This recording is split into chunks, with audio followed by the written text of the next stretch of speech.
Olá, eu sou Dante Alighieri. Falo com você não apenas sob o manto de um poeta exilado de sua amada Florença, mas como um peregrino que, em dado momento, foi engolido pelas sombras da própria existência. Escrevi esta epopeia porque, no meio do caminho da nossa vida, encontrei-me subitamente em uma selva escura, densa e aterrorizante, onde a reta via havia sido completamente perdida. A dor que esta obra procura curar é, talvez, a agonia mais profunda da condição humana, o desespero de uma vida esvaziada de significado, afogada no vício, na cegueira moral e na desconexão absoluta com o divino. A tese central da minha jornada é brutal, porém profundamente libertadora. Você jamais conseguirá alcançar a luz das estrelas sem antes ter a coragem visceral de descer às profundezas do seu próprio abismo. Você precisa confrontar a monstruosidade dos seus erros, encarar os seus demônios de frente e, por meio de um esforço monumental, purificar a sua vontade até que ela se alinhe com a ordem do universo. O que lhes apresento não é uma ficção para fins de entretenimento, é um mapa topográfico e definitivo da psique humana.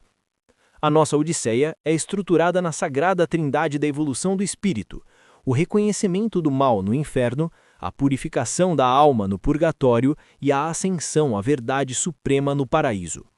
Em cada etapa desta travessia, o homem não pode caminhar isolado. A razão humana, personificada na figura do meu mestre Virgílio, e a revelação divina, corporificada na pureza de Beatriz, são os faróis absolutamente necessários para arrancar o indivíduo da sua inércia. Prepare o seu intelecto e o seu coração. Para sair da sua selva particular, você terá que parar de fugir da escuridão e marchar diretamente através dela. A descida rumo à verdade exige atravessar os pórticos monumentais que carregam a mais terrível das inscrições: deixai toda a esperança, vós que entrais.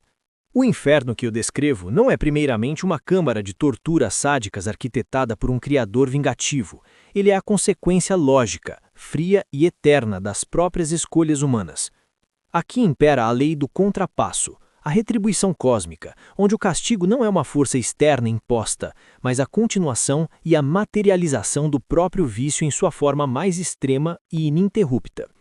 Eu vi almas sendo arrastadas eternamente por ventanias furiosas, precisamente porque, em vida, permitiram-se ser arrastadas pelos ventos instáveis da luxúria. Vi almas imersas em rios de sangue fervente, porque na terra banharam-se na violência contra o próximo.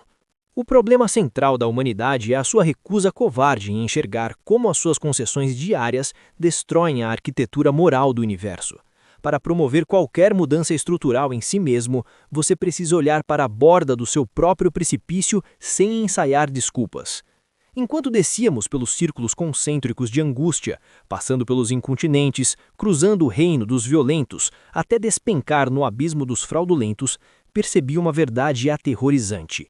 O mal, à medida que se agrava, perde o calor da paixão e torna-se cada vez mais frio, calculado e racional. A malícia premeditada é o esgoto da alma. O encontro final com Lúcifer, enclausurado não em chamas, mas num lago de gelo absoluto, mastigando os maiores traidores da história, entregou-me a revelação máxima. O ápice do mal não é o fogo abrasador, é a estagnação, o isolamento, a completa incapacidade de amar ou de se mover. A lição prática que trago do submundo é irrefutável. Pare de mentir para si mesmo sobre as suas falhas.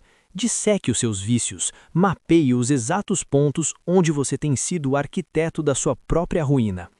O verdadeiro autoconhecimento só germina quando você desce ao subsolo da sua mente e chama os seus monstros pelo nome. Foi apenas ao atravessar o centro geográfico do mal, invertendo nossa própria gravidade, que Virgílio e eu conseguimos emergir e ver as estrelas novamente. Se o fundo do abismo é o império da inércia e da paralisia, o purgatório é a montanha do atrito, do esforço titânico e da dor que cura. Após escaparmos da escuridão sufocante, emergimos sob a luz diáfana do amanhecer, aos pés dessa montanha formidável. Aqui, o problema não é mais a presença ativa do pecado, mas as cicatrizes profundas que ele deixou na estrutura da vontade. As almas que encontrei pelas encostas estão em extremo sofrimento, carregando rochedos nas costas ou caminhando por entre chamas, mas, paradoxalmente, estão imersas em alegria. Elas sabem que a disciplina dolorosa tem um propósito: a reordenação dos seus amores. A filosofia que rege esta montanha é que o amor é a semente de absolutamente toda virtude e de todo vício. O erro humano ocorre quando amamos as coisas erradas, ou quando amamos as coisas lícitas, com uma intensidade distorcida e obsessiva. O purgatório, portanto, é o grande ginásio da alma. É o território onde os maus hábitos são triturados e as novas virtudes são forjadas sobre o martelo do sacrifício voluntário. A cada terraço que escalávamos, superando um dos 7 pecados capitais, um anjo apagava com a asa uma letra P cravada na minha testa. A subida exige um esforço dilacerante no princípio, quase insuportável. Porém, à medida que você se purifica, abandonando as âncoras de chumbo do orgulho, da inveja e da ira, a escalada torna-se mais leve, até o ponto em que praticar o bem se torna instintivo e natural. A aplicação desta dinâmica para a sua vida diária é fundamental. A disciplina dolorosa que você repudia hoje é a única porta para a liberdade de amanhã. O arrependimento nunca foi um sentimento passivo de autopiedade. Ele é uma ação vigorosa de mudança de rota. Você precisa abraçar o desconforto da transformação. No topo dessa montanha, ao atingir o paraíso terrestre, a inocência perdida é recuperada e a vontade humana torna-se finalmente livre e soberana. No exato limiar da compreensão humana, Virgílio, a encarnação da razão pura, não pôde mais prosseguir. A mente lógica tem um limite intransponível. A partir dali, apenas Beatriz, o símbolo radiante da graça divina, da fé e da teologia, teve o poder de me erguer através da imensidão das esferas celestiais. O paraíso não é uma utopia desenhada para satisfazer apetites terrenos. Ele é a dimensão que resolve a fome crônica de significado do espírito humano. A grande descoberta não foi um Éden materialista, mas uma realidade inteiramente estruturada pela luz inesgotável, pelo intelecto cristalino e pela doação de amor. A tese celestial que domina estas alturas é que a verdadeira paz só é alcançada na submissão ativa e jubilosa à ordem divina. Como me revelou uma das almas beatas com uma clareza cortante: e na sua vontade repousa a nossa paz. No paraíso, o indivíduo deixa de ser o centro ruidoso do próprio universo. O ego é silenciado e a alma passa a orbitar em perfeita harmonia com a sinfonia do todo. Ao voar pelas vastidões do cosmos, desde o céu da lua até a morada infinita do império, fui confrontado com a limitação minúscula do meu próprio intelecto diante da grandiosidade da criação. Quanto mais nos aproximamos da verdade suprema, mais o nosso vocabulário fracassa e a mente se curva num misto de humildade e deslumbramento. No clímax vertiginoso da minha visão, contemplei a geometria sagrada do universo e a fusão incompreensível do divino com a carne humana. A lição final e inegociável que entrego a você é a busca incansável pelo sumo bem.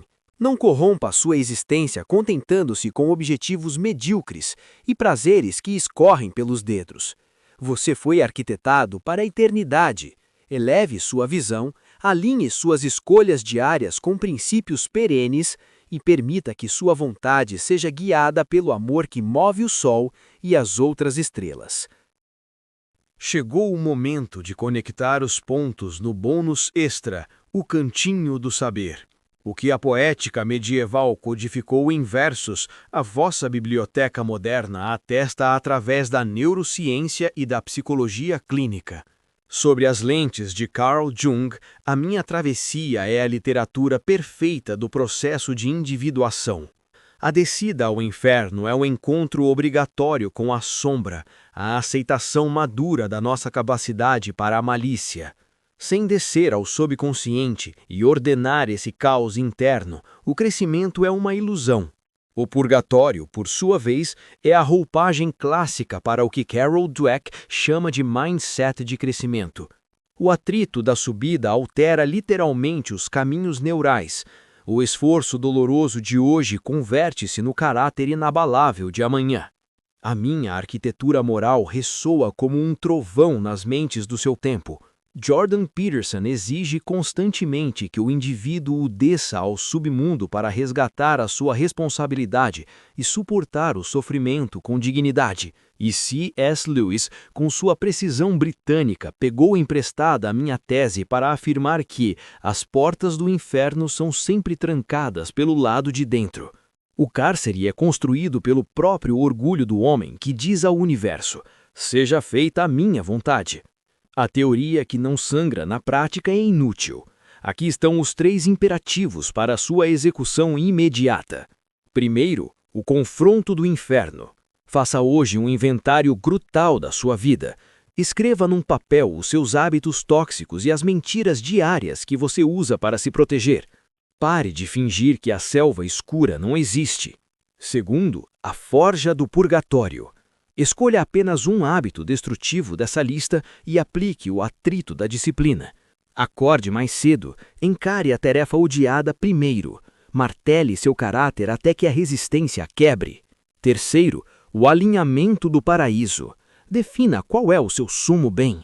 Pare de rastejar atrás de prazeres imediatos e haja hoje em prol de uma meta que sirva à sua família, à sua comunidade e à sua honra. A ignorância voluntária é o arquiteto do seu abismo pessoal. Não viva na inércia. Qual livro ou conceito você deseja que eu estruture na nossa próxima imersão? E responda a si mesmo: qual destas ações você iniciará agora mesmo? Avante, rumo às estrelas.